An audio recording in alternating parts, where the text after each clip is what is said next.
खैर दोस्तों, सल्तनत उस्मानिया के कई सदियों पर मुहित तवील दौर जिसमें उसने यूरोप, मशरकी वस्ता और शुमाली अफ्रीका के बड़े हिस्से पर हुकूमत की और दो रस असरात भी छोड़े। इसी सल्तनत के मुख्तलिफ किरदार इन दिनों कई टीवी ड्रामों और सीरीज का मौजू हैं। इन सीरीज में बिलाशुबा अर्तुगरुल गाजी और उस्मान गाजी ने तारीखी कामयाबी हासिल की, लेकिन इन्हीं में से एक सीरीज सुल्तान अहमद अव्वल और ख़ास तौर पर उनकी अहलिया कुसम सुल्तान की जिंदगी पर बना है। इस सीरीज में सुल्तान अहमद अपने इर्द गिर्द के लोगों और सल्तनत के आला ओहदेदारों की तरफ से मुसलसल अपने छोटे भाई को कत्ल करने के दबाव में नजर आते हैं। दुनिया की तारीख में हर मुआशरे में भाइयों, बाप, बेटों और दीगर रिश्तेदारों में तख्त के लिए कत्ल और जंगों की मिसालें मिलती हैं। तो सल्तनत उस्मानिया की तारीख में इस तरह के वाकयात की क्या मिसालें हैं? क्यों नस्ल दर नस्ल उस्मानी सुल्तानों ने अपने कई भाइयों को सरेआम कत्ल कर दिया था? इस बारे में आज हम आपको ऐसे होशरबा हकायक बताएंगे जिन्हें सुनकर आपका दिमाग सुन हो जाएगा, और फिर भाइयों को कत्ल करने की रवायत पर आपके सामने भी निहायत अहम सूरत हाल रखेंगे।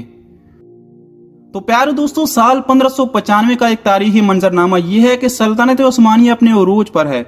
ये वो दिन है जब उस वक्त के सुपर पावर का इक़्तिदार सुल्तान मुराद सोम के इंतकाल पर उनके बेटे महमद को मिल चुका है, जो अब सुल्तान महमद सोम हैं।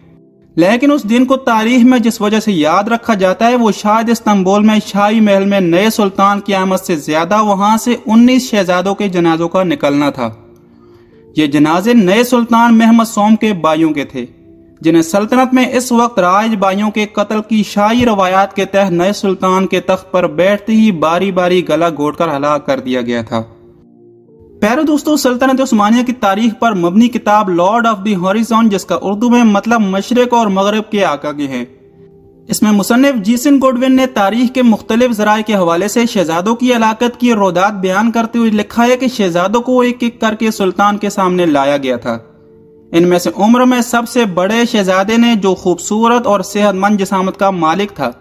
उसने इल्तिजा की कि मेरे आका, मेरे भाई जो अब मेरे वालिद की जगह हो, मेरी जिंदगी इस तरह मत खत्म करो।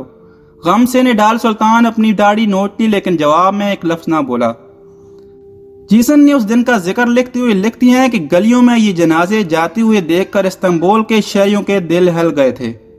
इसी तरह एक और मौरख लेस्ली पी पेरिस ने अपनी किताब में इस जमाने में तैयार की गई एक रिपोर्ट का हवाला दिया है कि सुल्तान मुराद सोम के जनाजे के एक रोज बाद ही उसके 19 शहजादों के जनाजों के मौके पर इस्तांबुल के शहरियों की दुगनी तादाद बार आई थी और हर आंख अशबार थी। साल 1595 से 21 बरस पीछे जाए तो मालूम होगा कि सुल्तान महमद सोम के वालिद सुल्तान मुराद सोम की हुक्मरानी का पहला दिन भी मुख्तलिफ नहीं था,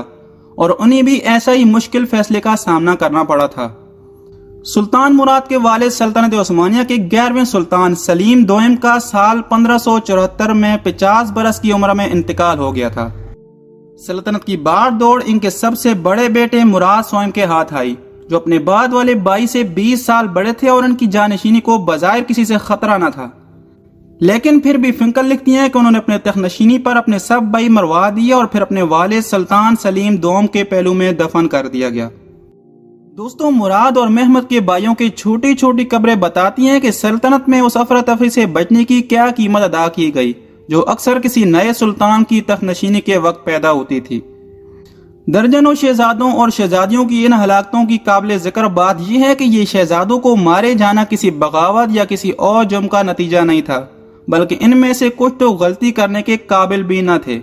जिस कानून या रवायत के तहत इन शहजादों और शहजादियों को हलाक किया गया, उसकी बुनियाद तकरीबन 100 साल कबल 15वीं सदी में सुल्तान महमद दोम के दौर में रखी गई थी, जिन्होंने साल 1481 में अपनी मौत से चंद बरस कबल हिदायत दी थी, जिसके तहत नया सुल्तान अपने भाइयों को हलाक कर सकता था।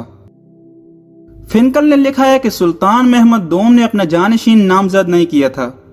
लेकिन उन्होंने अपने इंतकाल से कुछ साल कबल जानशीनी के बारे में अपने ख्यालात का इजहार कर दिया था, जिसमें उन्होंने ये कहते हुए भाइयों को मारने की बाकायदा इजाजत दी कि उनका जो भी बेटा सुल्तान बने वो ठीक करेगा, अगर वो दुनिया की बेहतरी के लिए बाकियों को हलाक कर देता है।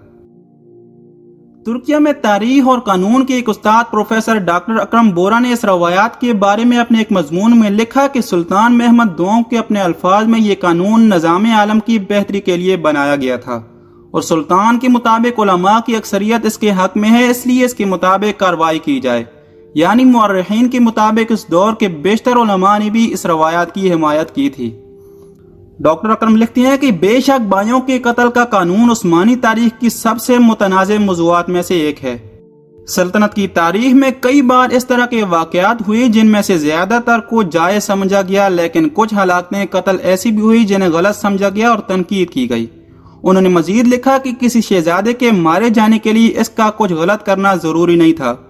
اور کئی بار صرف اس خطرے کی بنیاد پر ہلاکت کو جائز سمجھا گیا کہ وہ شہزادہ مستقبل میں بغاوت کر سکتا ہے، یعنی در حقیقت بغاوت کے ڈر سے ہی شہزادوں کو قتل کی روایات قائم ہوئی تھی۔